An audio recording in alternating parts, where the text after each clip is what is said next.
That's Thursday. The second injury report is out. That means it is time for another episode of the In the Hump podcast. My name is Jake Mendel, and on the other line we have Topher Cochran. And Topher, before I let you talk, I want to apologize for last show's audio issues. It was like a roller coaster, the ups and downs, and it was a little ridiculous.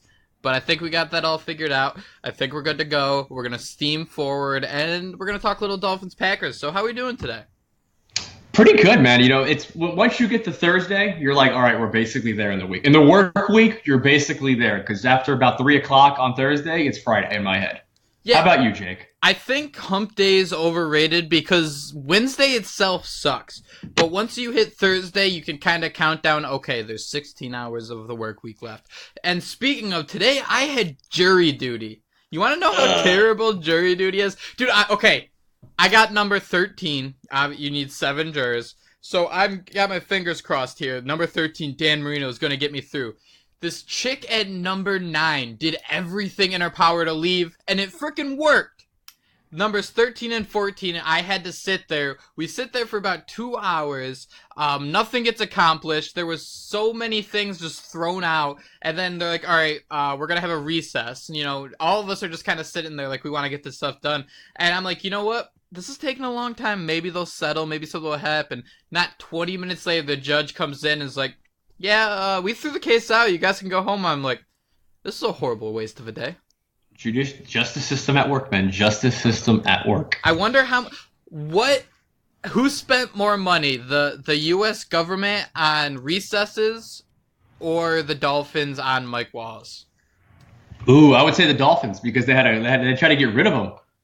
Actually, no, the government's still spending. It's still spending. Mike Wallace is gone. In any given year, though, would you, I guess? Well, no, it's only $12 million, and we say only, but that's nothing. That's not the greatest question. This week, we got Dolphins Packers. This is a weird show. We were getting sucked into a hole before the show, and we'll bring you guys into that hole with us. Before we get there, though, the glory hole.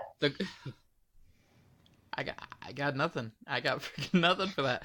We have to talk about Adam Gase and the Miami Dolphins being fined for how they've been treating, or I guess the first week against the Bears, the Ryan Tannehill injury. Basically, they came out that the Dolphins shouldn't have listed him as questionable. He wasn't throwing. The Dolphins are still listing him as questionable. I mean, he's running through everything just without a ball. What are they trying to do, Topher? I don't know. I mean, it could just be a simple thing of exhausting all options. Mm-hmm. But as far as like the questionable tag, that's just NFL gamesmanship. But at this point, like we all know, like I feel like Tannehill's not even part of the team anymore. That like it's just like a blurb on our Twitter feeds that pop up, like, oh, Tannehill was questionable. Like I forgot he's on the team because I'm so used to Brocktober and whatever that shit show is that. You know, the minute you see Tannehill and injury up there, you're like, this guy's still, like, we're still worrying about this? It's reached the point of Ryan Tannehill's season where he's that picture, remember in training camp, I think it was last year, where you could see the picture window through the glass door and he's just staring out the window. That's us with updates. We're just sitting there. Yeah, it's so weird because he's going through practice and everything. It's just like he can't accept the fact. I mean, I don't know if it's he can't accept it, Gase can't accept it, that things aren't looking good, that he might not even play again this season. And I think what my favorite part about the whole thing is Tannehill hasn't played in about 4 weeks, and we still gotta have the same like blah whenever we hear the news. Like it's like when he plays, we're kind of like, all right, whatever. And then when you hear news about him, you're like, whatever. Yep. That like let's just get on with. Let's just move on. Let's close this chapter in the Dolphins quarterback. Let's add the name to the shirt list of all the quarterbacks who have played in Miami. Let's get a new one next year and move on.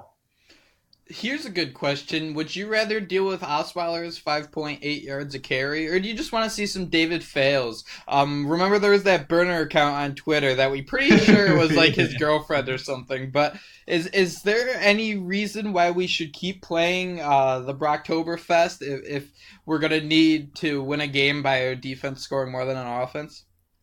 I said we just roll with it. Let's just get crazy. Let's keep Osweiler in there. Like maybe alternate a little bit. Throw in alternate some snaps because like we've all seen this. There's nothing. The offense has not looked different. It's for it might be a little bit more organized, but then for how organized the offense looks, it's not as explosive. We were kind of in a Twitter DM string, and you kind of alluded to it about like the difference between Tannehill and Osweiler on the field and in the huddle. Yeah, where it seems like obviously Tannehill is going to make more of the deeper throws we see, like the he has some great bombs to Stills at times and Grant, and it happens. It definitely happens. But then there are times where he's at the liner in the huddle, and he just looks so clueless. And Osweiler is kind of the opposite, where when there's a receiver running deep, the Dolphins aren't going to complete that pass. I've come to accept that. It's just kind of the situation we're dealing with this team. But neither of these are intangibles that make or break a team. So why not, throw out David Fales? I just think it's weird that we have more questions with Adam Gase year 3 than we had year 1. It's kind of like Tannehill. I think it's just I think it's just because of what's been given to us is injuries. And it's injuries at the most important position for basically 2.5 straight years. And it's injuries to guys that we tried to convince ourselves that they were good. And we tried real hard. Trust me. And so once we have these, we're just kind of like, yeah. But then look at Adam Gase. Can you fault him for sticking behind Tannehill? Yes, I want to say so. If you should be able to fault him when all the articles coming out and everyone's saying that these guys are tied together. That Gase came here and he wants Tannehill, and Tannehill's his guy. So I 100% think you can fault him. And can you fault him for the way the team looks because of all the injuries, or I don't know. I don't think we're saying he should go. No, we're not getting near that at all. But he deserves some blame, or he deserves a lot of blame. No, he's in his Ryan Tannehill year 3, where the Dolphins played the Packers. We're at the stage where Tannehill's starting to look kind of okay, but in reality, we're still waiting for him to take the next step. It's not going to be till Gase's year 7 until we realize, all right, we're still 8-8. Adam Ryan Tannehill Gase. Yep. Just wait. We're gonna get. It's morphed into it. Ryan Tannehill morphed into Adam Gase, and we're gonna convince him. He's gonna be like the Marvin Lewis type thing. Where he'll get the one playoff game, and you're like, oh yeah, this might be it. And then the next year, it's just bombs. Yeah. Speaking of bombs, I think no matter what happens the rest of the season, I think Tannenbaum's pretty much done for. There's talks about Matt Burke being done for, but I think it's still too early for that.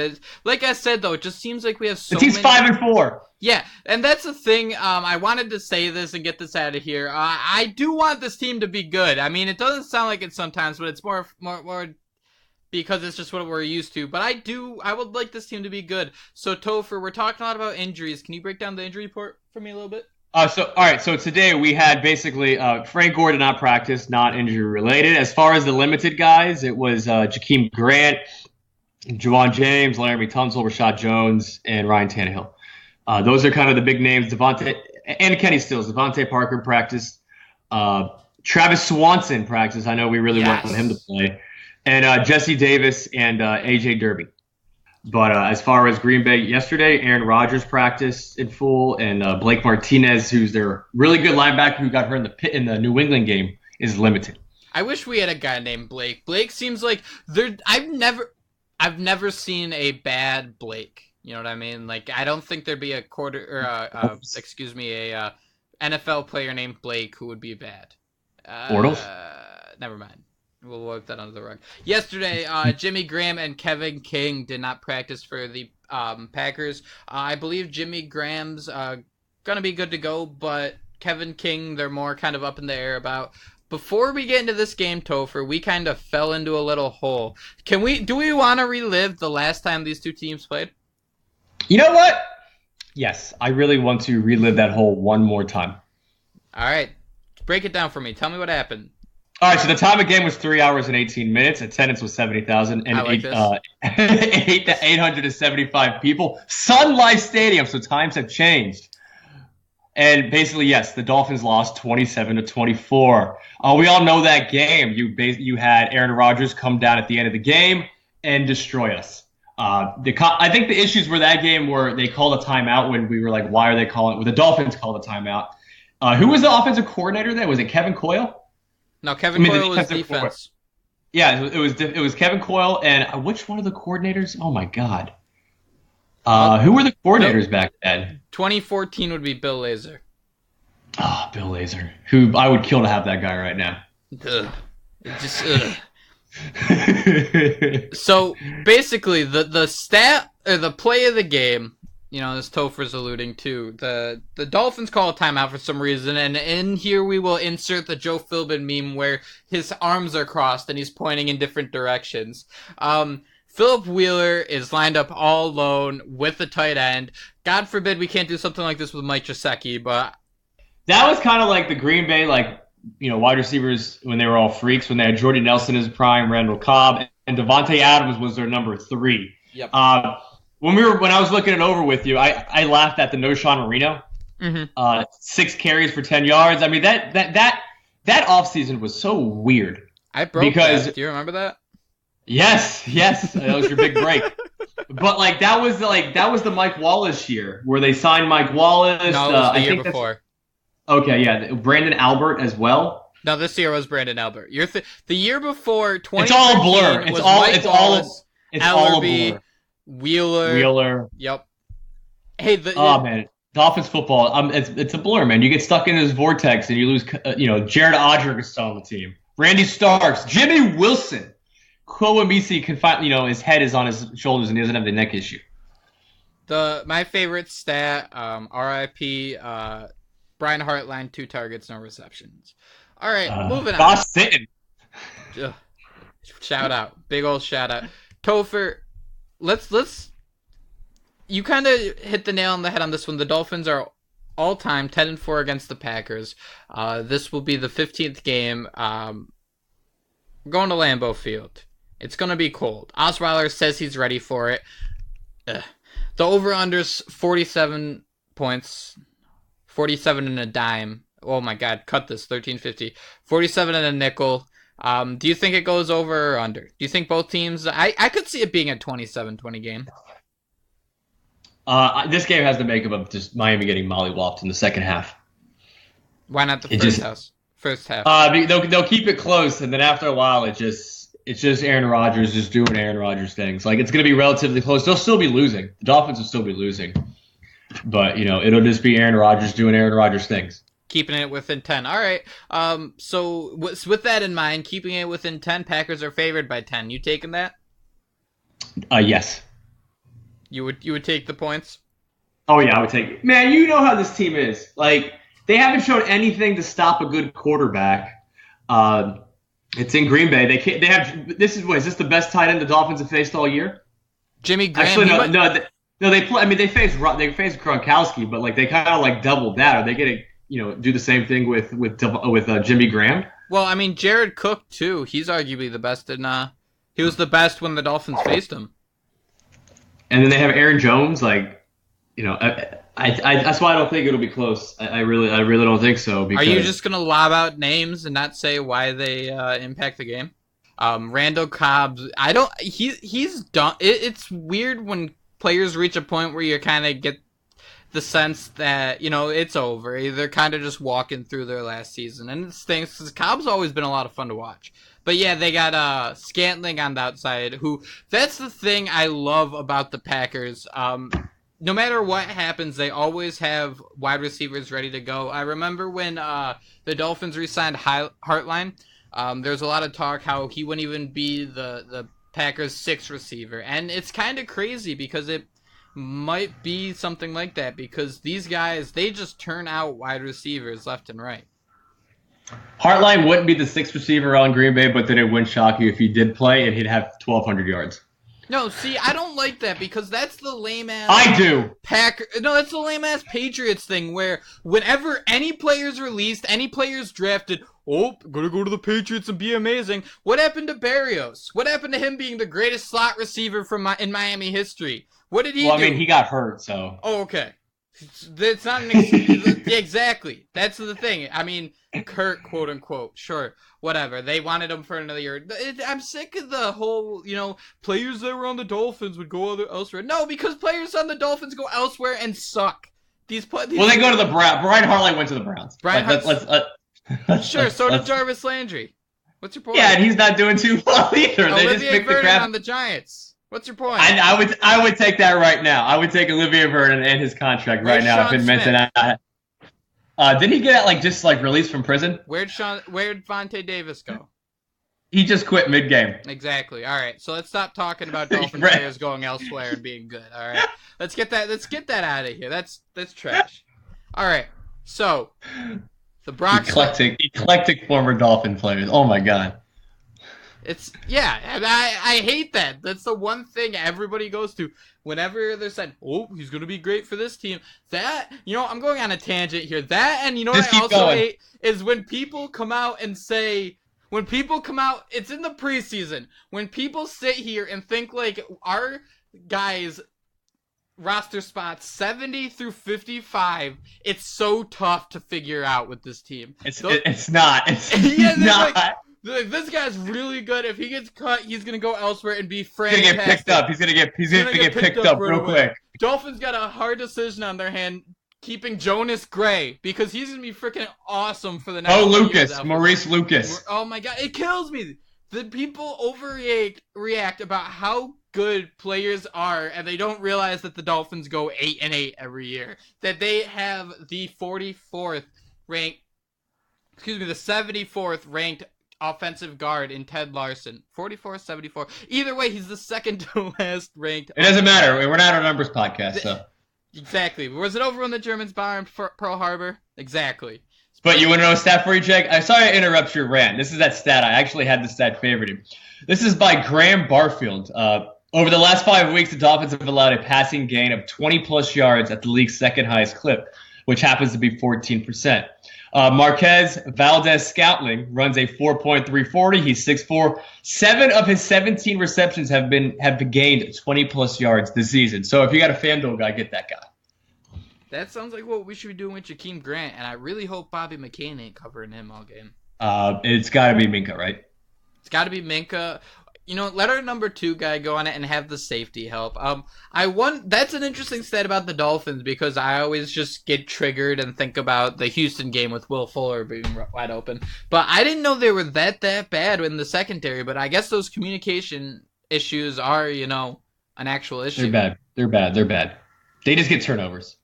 Do you think the one issue, the Packers defense hasn't been too great? We saw the Patriots score 31 against them last week. That was because of injuries, though. They shut down the Rams pretty good. They made that game. I guess the old Packers defenses, that game would have been over. But they kept, they kind of roughed up the Rams offense a little bit with Jair Alexander. But then they got hurt against the Patriots, and that's what happened. Josh Gordon breaks a big one. Wait, so giving up 29 points?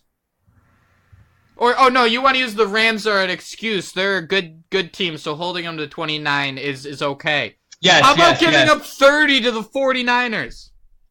Yeah, no big deal. I wish we could. You know what? They're going to make the Dolphins offense will not score 30 if you're trying to make that argument. I'm trying to say that they can score. And they can't. I think the Packers are spiraling out of control. I think I'm ready to say, dude, they're 3-4-1. If 3-5. Well, the thing is they have the players. They have in terms of offense, we're always scared of the Packers offense. We don't even worry about the defense. We forget they have a defense at times. I don't think they do. So concentrated on Aaron Rodgers. They gave up 31 points to the Lions, 31 points to the Redskins, to Alex Smith. And you want to say this defense is good? Joe Philbin on Aaron Rodgers' career low completion percentage. I think it's a combination of a lot of factors. It's something we're certainly aware of, and something I see us in the second half getting back to where we need to be. As always, Joe Philbin being a fart. It smells bad and nothing's happening. Is he a loud fart, a quiet fart, a gassy fart? What kind of fart is he? It's definitely a gassy fart. It just is. It's It's rough. It's rough. So here we go. Since Topher didn't want to talk about it, Blake Martinez was limited in practice today. Kevin King's probably not going to play. He did not participate. Mike Daniels, Jimmy Graham, Randall Cobb, and Brian Balaga all limited. So the Mike Daniels is interesting because he wasn't listed on Wednesday. Topher, do you think that over under the Dolphins give up 4 sacks on Sunday? Under. I think Brock Osweiler will throw the ball away before he gets sacked. To his favorite receiver. Always the sidelines. If you had to pick one Dolphins receiver, who do you think has a good game? Honestly, it's probably going to be Parker. I think so too. I think Parker, just because the game, it might be out of reach, and and they're going to be forced to pass it. But I think it's Parker is the guy. You really think they push it out of reach that early? What I mean by out of reach, like within 10. Like it'll be a 10-point game. It's not going to be like 28-14 or 28-10. To put this in perspective, the only game the Packers have had more than a 3-point lead at the end is the Bills when they won 22-0. Mm-hmm. It's a 4 o'clock game, right? 4:25 game. We got the first 4:25 game of the year, and actually in a while. I think of the season. Spin zone. Ready for this? Spin me. Okay, so the Packers just played the Patriots on Sunday night and lost. Correct? Mm-hmm. Yes, correct. They faced the Dolphins. Then they have to go to Seattle for Thursday night football.